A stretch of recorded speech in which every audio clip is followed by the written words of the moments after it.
Okay, so you sent us some really fascinating material on the Yakuza. Indeed, a complex topic. Absolutely. And that's what we're going to dive into today. Our goal really is to pull out the most crucial, the most interesting bits about this transnational organized crime group starting right here in Japan. And we've got your sources lined up. Well, today we're focused on this, comprehensive overview. It's good to remember we can tackle anything from news hits to academic stuff in the future. Right. And for everyone listening, whether you know a lot or just a little, we'll make sure this is thorough, but not overwhelming. Yeah, think of it as getting the essential download on a pretty intricate subject. So let's kick things off. When we say Yakuza, what exactly are we talking about? Well, you hear different names. Gokuju, meaning the extreme path. Okay. Then there's Bujiokudan, which is what the police and media tend to use violent groups. Ah, right. Less flattering. Definitely. But they sometimes call themselves Ninki Dantai, chivalrous organizations. Chivalrous. Interesting contrast. And in English, we'd probably just say gangster, right? Like mafia style groups. Pretty much, yeah. And their roots generally thought to go back to the kabukimono in the 17th century. Okay. So over this deep dive, we'll be hitting their origins, how they're structured. Their rituals, their practices, what they actually do, both the criminal stuff and sometimes, surprisingly, non-criminal things, too. It's in membership trends, how law enforcement deals with them, how society sees them. And even how they pop up in movies and games. It's quite a presence. It really is. And just to give a sense of scale, back in '63, their peak, total members and associates hit something like 184,100. Wow. That's huge. Yeah. Really puts the current numbers in perspective, which we'll get to. Exactly. Okay, let's start at the beginning. Their roots. Right. So most modern Yakuza trace back to two main social groups from the mid-Edo period, so 1603 to 1868. Okay, who were they? You had the Takiya, who were essentially peddlers, traders. Peddlers. Selling what? Often, yeah, illicit goods, stolen stuff, maybe just shoddy merchandise. But they also kind of organized things, allocated stalls at markets, provided some security. Almost like a trade guild, but on the shady side. Sort of. And during Shinto festivals, they'd run stalls. Some acted as security. They paid rent, got protection. It was a system. Okay. And they had a structure. Oh, yeah. A clear hierarchy. The Oyabun, the boss, at the top. Then the Kobun, the gang members, below. It's that classic Japanese senior-junior thing. Right. And interestingly, these Oyabun sometimes got official roles, like supervisors, and even near samurai status. Use a surname, carry two swords. Near samurai. Wow. That must have influenced how they saw themselves later on. Likely did. Then you had the other group, the Bakuto. Gamblers, right. Exactly. And their social standing was much lower. Gambling was illegal, obviously. So where did they operate? Little gambling dens, often in old temples or shrines outskirts of towns. And they didn't just run games. Many did loan sharking, too, had their own security. Ah, the loan sharking connection. Yeah. And society really looked down on them. A lot of the negative image of the Yakuza, even the name, comes from the Bakuto. The name itself. How so? It comes from a card game, Uichokabu. You want a hand totaling 9, worst hand 893, Yakuza. 8, 9, 3, Yakuza. Adds up to 20, which scores 0 in the game. Useless hand. So calling themselves the useless hand, that's something. Is it usually written in katakana? Yeah, commonly written in katakana. It's like embracing the outcast label, maybe. And there were famous figures even back then. Oh, yeah. Shimizu Jirocho, 1820 to 1893. Probably Japan's most famous Yakuza. Almost a folk hero. A folk hero. Yeah, born Chigoro Yamamoto, took the name Jirocho. His life was featured in tons of films, like 16 between 1911 and 1940 alone. Wow. So his story really captured the imagination. Definitely. And what's really interesting is how these origins still echo today. How so? Modern initiation ceremonies often use takiya or bakudo rituals. Some gangs still identify more with one side. A gambling-focused group might still see themselves in the bakudo tradition. So it's a living history, in a way. Pretty much. And geographically, Kyushu, especially Fukuoka up north, that's known as a real hotbed, lots of members, big bosses came from there. Like who? Well, Isukichi Yoshida, back in the late 19th, early 20th century from Kitakyushu, seen as an early big name. Okay. And even now, the current leaders of the two main Yamaguchi-gumi factions, Tsukasa and Inoue, both started out in Kyushu. Huh. And Fukuoka has the most designated syndicates, right? More than anywhere else. That's right. It suggests something about the history, the social conditions there, maybe, that led to this concentration. Fascinating. Okay. Peddlers, gamblers, an unlucky name, Kyushu roots. How are they actually put together, the structure? It all hinges on that Oibun Kobun structure. Foster parent, foster child. Parent-child, so deep loyalty is expected. Absolute loyalty and obedience. They develop this code, jingi justice and duty, loyalty and respect above all, And how is that bond made official? through a ritual called sakazuki, sharing sake from a single cup. Ah, the sake sharing. I've heard of that. Yeah, it's not unique to Yakuza used in Shinto weddings too, Yeah. sworn brotherhoods. But for them, it seals that Oibun-Kobun bond. It's this deep, familial structure that's kept them going for so long, really. A powerful symbol of commitment. And it's not just one layer, is it? It goes deeper. Oh yeah, multi-layered. A Kobun can become an Oyabun of their own crew, Right. and their Kobun can then become Oyabun of smaller crews. In a massive group like the Yamaguchi-gumi, you might see 5, even 6 layers down. Wow. Like a pyramid scheme almost, but Right. with sake and loyalty codes? Kinda, yeah. The heads of the smaller groups often hold executive roles in the bigger parent group, like a franchise, but way stricter, much more intense. So what are the key job titles in this fair? Top dog is the kumicho, or kaichu, the boss, the chairman, head of the whole thing. Got it. Then you have terms like shate, which means like a pseudo-younger brother to the boss, and wakanaka, or wakashu, for a pseudo-child, a kobun. Younger brother, child. So it really uses family terms. Absolutely. The shate can be tricky. High up, it's a senior figure, younger brother to the oyabun. Lower down, a member might call their own junior a shate. Context matters. Okay, context is key. What about the really crucial management roles? Right. Besides the komichu, you've got 3 big ones. Wakagashira. Wakagashira, that's the second in command. Exactly. Like the eldest son, the heir apparent. Then the shategashira. Okay, Shadagashira. That's the pseudo-oldest younger brother. Mm-hmm. And the hanbuchu, the general manager, runs day-to-day stuff. And deputies, secretaries. Yep. Fukukumichu, deputy boss. Yeah. And Jimukyokuchu, secretary general. The top guys, Wakagashira, Shachigashira, Hanbushu, they form the executive office, the shikubu. So who really holds the power day to day? Well, interestingly, the shate might have higher nominal rank, being brothers to the boss, and might be older, but the Wakagashira often has more actual authority in running things. Formal rank versus real power. Sounds complicated. It can be. For the Yamaguchi-gumi, the 2024 pecking order is clear. Komichu, then Wakagashira, then Shategashira, then Hum. Okay. And the family language extends further, right? Fathers, uncles. Definitely. Members call bosses Oyaji, fathers, or Ojiki, uncles. Peers are Kyudai, brothers. Elder, younger. Yeah. Aniki for older brother, Kyudai or Shate for younger. And the boss's wife. She gets the title Answering, older sister. Are women ever in charge? Very rare. But there was Fumiko Toka, her husband, Kazuo Toka, the third Yamaguchi-gumi boss, died in the 80s. She actually stepped in as boss for a short while until they picked a successor. Wow. So it has happened, even briefly. It really hammers home that constructed family idea. It really does. It's fundamental. Okay, moving from structure, what about those unique rituals, the really defining practices? Well, the most infamous is probably Yubitsume. The finger cutting. Yeah. Why do they do that? It's penance, an apology. First offense, usually the tip of the left little finger. Yeah. Uh, You cut it off, give it to the boss. Mirito? Yeah. Sometimes the underboss does it to save one of his own guys from worse punishment. Is it still common? Less so now, especially with younger guys. It's too obvious a sign for the police, you know. Right. A dead giveaway. Where did that tradition even start? It comes from sword fighting, actually. Sword fighting, yeah. Your grip on a Japanese sword relies heavily on the bottom 3 fingers. Pinky, ring, middle. They provide the power. Removing digits weakens your grip. Ah, so you can't fight as well. Exactly. Makes you more reliant on the group, less likely to act independently or, betray them. Logical, in a brutal way. I heard they use prosthetics now sometimes. Yeah, prosthetic fingertips Yeah. to hide the evidence.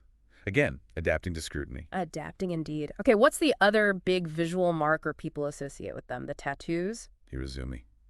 The full-body tattoos, Mhm. often covering everything, sometimes even private areas. And how are they done? Not machine, right? Traditionally, no. It's hand-poked, tabori, ink inserted under the skin with handmade tools, sharpened bamboo or steel needles. Ouch. That sounds incredibly painful. And slow. It is I don't extremely think- painful, very expensive, and can take years to finish. Years. Wow. That's serious dedication. It really shows commitment to the group, that endurance. So when do they actually show them off? They don't just walk around shirtless, presumably. No, definitely not. Usually kept hidden in public long sleeves, high collars. Right. They might display them to each other, maybe during private oishokabu games, shirts off, or open and draped around the waist. Ah, a private showing for insiders. Exactly. And sometimes new members have to show lower body tattoos during initiation. It's a part of the acceptance. So it's like a hidden uniform, a secret language of commitment. Okay, let's shift to membership. Who joins, and what are the numbers like now? Well, like we said, that peak in 63 was huge, 184,100 members and quasi-members. But it's dropped off since then. Massively. Yeah. Mostly due to police crackdowns getting tougher, more effective. The big anti-Yakuza law in 92, the Act on Prevention of Unjust Acts, that caused a big dip in formal members. Okay. Then around 2010, when all the prefectures brought in those Yakuza exclusion ordinances, the numbers really started to plummet. Exclusion ordinances, what did they do? We'll get into the specifics later, but basically made it super hard for anyone to do business with the Yakuza.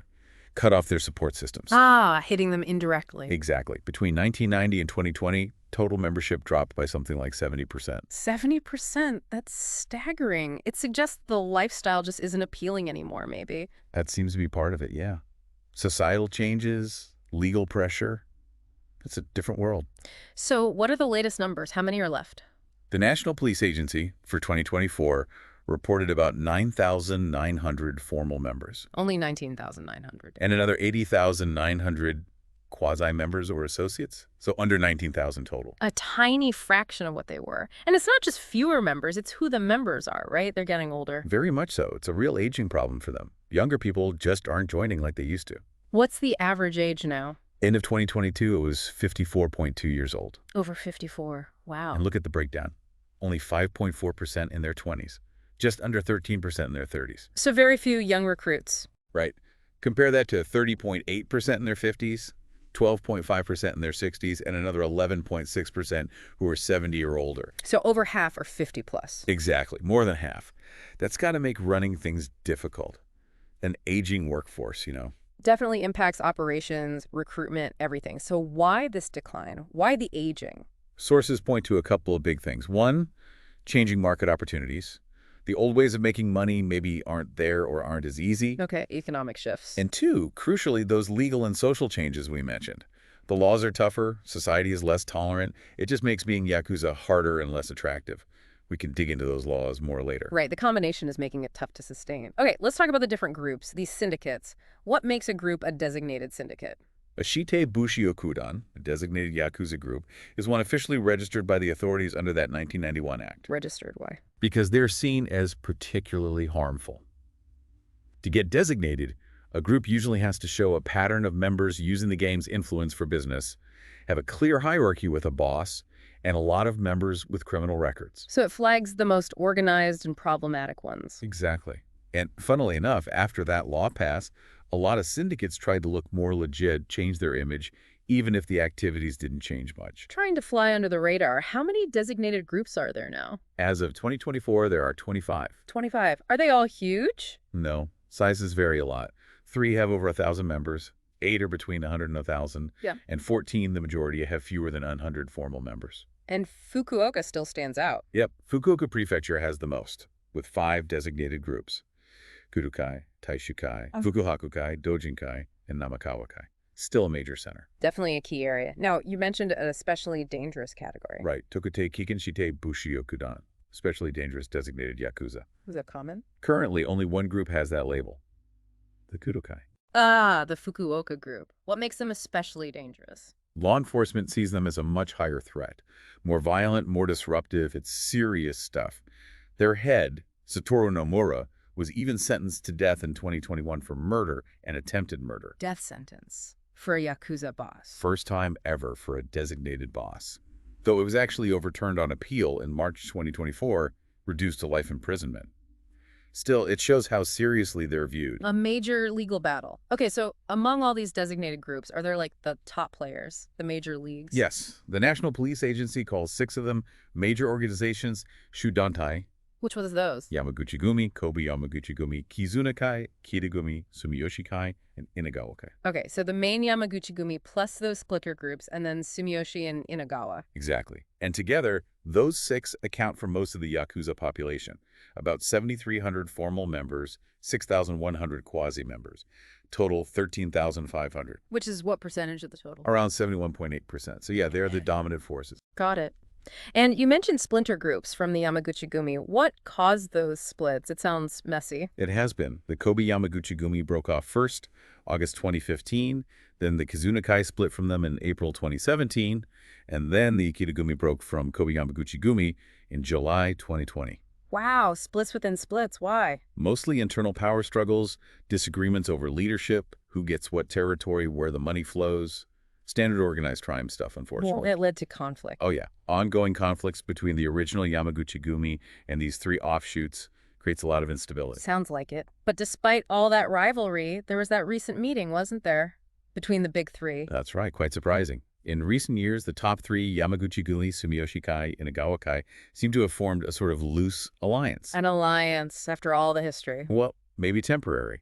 But in April 2023, the number two from Yamaguchi-gumi, Takayama, the head of Sumiyoshi-kai, Ogawa, and the head of Inagawa-kai, Uchibori, they actually met up socially. A social gathering. The Right. top bosses.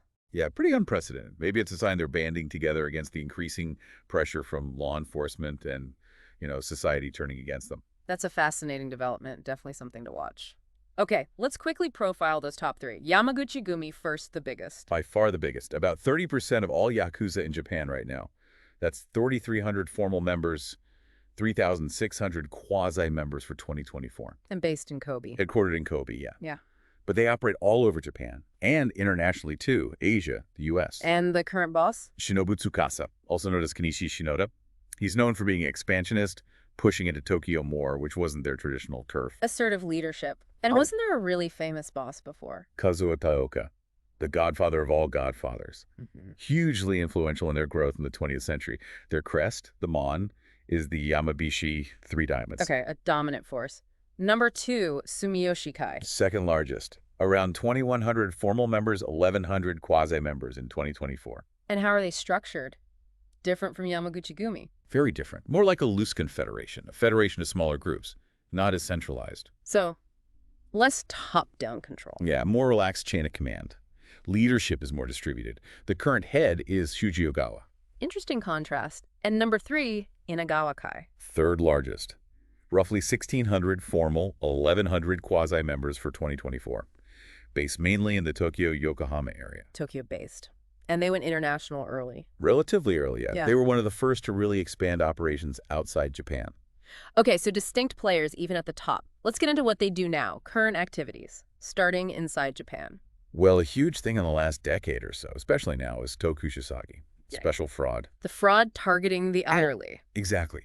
Deceiving them out of money. Big money. How do they do it? Various ways. Phone calls pretending to be a son or grandson in trouble, needing cash urgently, Oh, man. or visiting homes, posing as bank staff, government officials, tricking them into handing over savings or cards. That's awful. Is it a major part of their income?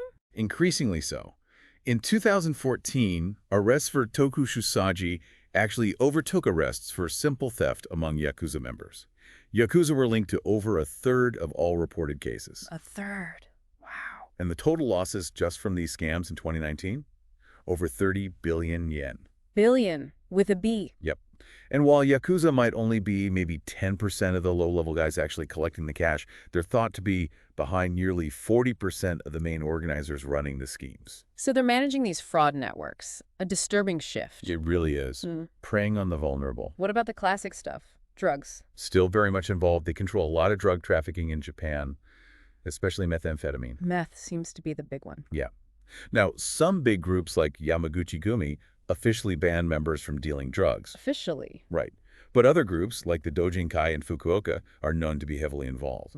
And in 2014, the most common arrest reason for Yakuza was violating the Stimulants Control Act that's mostly meth, accounted for over 26% of arrests. So despite official rules, it's still a core activity for many. Seems that way. Anything else? Human trafficking. Sadly, yes, some groups are involved, deceiving women and girls, often from poorer countries like the Philippines, with fake job offers in Japan. And then forcing them into. Sex work, exploitative stripping, that kind of thing. It's grim. Truly grim. Okay, what about those old school tactics? Extorting businesses. The Tsukaya thing. Ah, the Tsukaya, extorting shareholder meetings. That's faded quite a bit. How did that work again? They'd buy a few shares in a big company, just enough to get into the annual meeting. Then they'd use intimidation, threats, maybe dig up dirt to extort money from executives. Clever, in a way. but less common now. Much less. Stricter rules, companies got wise to it.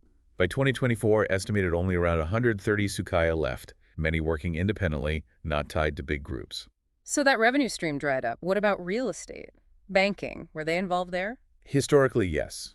Through these figures called JUGAP, specialists in pressuring small landowners to sell, clearing the way for big developments. Ah, the strong-arm tactics for property deals. Yeah, and during the bubble economy in the 80s, there were suggestions that banks, or their subsidiaries, had ties to Yakuza funding some of that crazy speculation. The bubble economy connection. Risky stuff. Very. After the bubble burst, a bank manager in Nagoya was assassinated. Lots of whispers about underworld links to banking. High-profile consequences. And back in '89, Susumu Ishii, head of the Inagawa Kai then, bought a huge chunk of stock in a major railway company. Very public. Regulators know listed companies have ties, and the Osaka Stock Exchange even started reviewing companies in 2008 to delist any with proven Yakuza links. So a long entangled history with legitimate business and finance. Definitely complex. Now, the sources also mention politics, lobbying, even disaster relief. That seems unexpected. Yeah, the politics part is often like lobbying, supporting candidates who might be favorable. Okay, but disaster relief? Seriously? It's one of the most cited examples of their complicated role. Yeah. After the 1995 Kobe earthquake, the Yamaguchi-guni, based right there, were incredibly fast mobilizing aid. Faster than the government. Reports at the time often said so. They even used a helicopter for supplies. It got a lot of positive press, relatively speaking. Huh. Same again after the 2011 Tushoku earthquake and tsunami. Yakuza groups reportedly sent hundreds of trucks with food, water, blankets to the devastated areas. So extortion and violence on one hand, aid trucks on the other. Exactly. It creates this weird, contradictory image. Good PR maybe, but also maybe genuine? Who knows? Blurs the lines. Definitely blurs the lines. What about outside Japan? U.S. presence? Growing since the 60s. Yeah. Hawaii's a big hub, but also California, New York. Doing what? Importing meth, smuggling guns back to Japan. Guns are cheaper in the U.S. Way cheaper than in Tokyo. Big markup. They also partner with local gangs, Korean, Chinese triads, Vietnamese, and they get finder's fees for steering Japanese tourists to casinos, especially Vegas. A diverse portfolio. I remember reading about a liver transplant controversy. Yeah, Tadamasa Goto, head of the Gotogumi. Reports claim the FBI helped him get a liver transplant in the U.S. in exchange for info on Yamaguchi-gumi activities there. Very controversial. I bet. And money laundering. FBI suspected it strongly back in 2008, using businesses in the U.S. to clean cash. So, a solid foothold in the U.S. What about elsewhere in Asia? Been active in Southeast Asia since the 60s, too. Sex tourism, drug trafficking, Thailand, Philippines, Vietnam. Also present in South Korea, China, Taiwan, Pacific Islands like Hawaii again. Even North Korea. Yep, reports of activity there. One guy got caught for bribery and drug smuggling, was released from a North Korean prison in 2009. So their reach is pretty wide. It really is. Okay, let's circle back to membership. Who actually joins? Is there a typical background? It's diverse. The romanticized idea is they take in outcasts, people rejected by society or family. The chivalrous organization angle again? Maybe.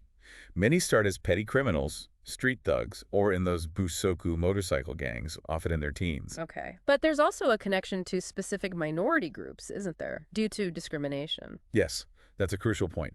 A significantly disproportionate number of Yakuza members have historically come from Burakuin backgrounds. The descendants of the feudal outcast class. Exactly. And also ethnic Koreans born in Japan. Both groups have faced and still face a lot of discrimination. Can you give some numbers on that? Well, one estimate from a former intelligence official back in 2006 suggested maybe 60% Burakumin, 30% Korean Japanese, and only 10% other Japanese or Chinese. 60% Burakumin, 30% Korean Japanese. Those are huge numbers compared to their share of the general population. They are. The Burakumin were historically tied to impure jobs like butchery, leatherwork, lived in segregated areas. Discrimination persists today in jobs, housing, even marriage. And ethnic Koreans. They're only about 0.5% of Japan's population, but faced massive discrimination. So for some in these marginalized groups, the Yakuza might have seemed like the only path to belonging, power, or money. A consequence of societal exclusion, essentially. It strongly suggests that. It was even noted in the 90s that many top bosses in big groups like Inagawa Kai were ethnic Koreans. But it was a sensitive topic. Apparently, discussion of it was even removed from the Japanese version of a major book on the Yakuza back then. Wow. Shows how deep those societal issues run. Okay, let's talk about fighting back. Law enforcement efforts. What was Operation Summit? That wasn't just one thing. It was a series of big police crackdowns, mass arrests, driven by public demand to get rid of the Yakuza. When did these happen? First one was 64, 65, then 1970, then 1975.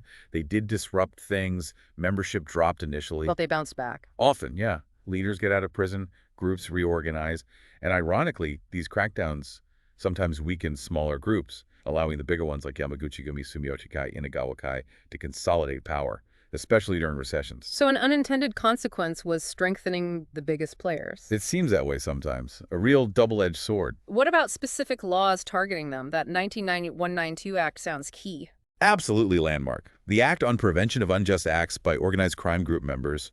It banned 27 specific Yakuza tactics. Like what? Demanding protection money, mikajimashi from businesses, unfair debt collection, forced evictions. Crucially, hitting that protection money stream was huge. Because that was steady income for them. Exactly. The law empowered police to issue cease and desist orders, make arrests. More businesses felt they could refuse to pay. It really hit their finances, and membership dropped noticeably afterward, a major shift. A direct hit on their business model.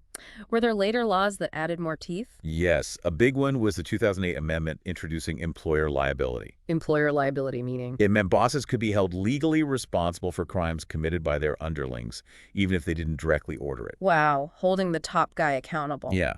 The head of Yamaguchi-gumi, for example, was jailed and had to pay huge damages for crimes by his members. This made leadership much riskier. Did that change how they operated? Reportedly led some groups to formally dismiss lower ranks, maybe partly for show, partly to distance leadership. Yeah. But generally, it forced them to be more secretive, operate more carefully. Okay, so direct liability. What about those exclusion ordinances you mentioned earlier? How did they work? Those came in force across all 47 prefectures between 2009 and 2011. They went beyond just banning Yakuza actions. They made it illegal or problematic for regular businesses and citizens to do any business with Yakuza. So cutting them off from society? Pretty much. Made it incredibly hard to raise funds, rent offices, open bank accounts, get phone contracts, even get business cards printed. Even basic stuff became difficult. Yeah. Financial institutions could refuse accounts. Phone companies refused contracts. Landlords refused rent. Even utility companies started cutting them off. That sounds incredibly effective at isolating them. It really was.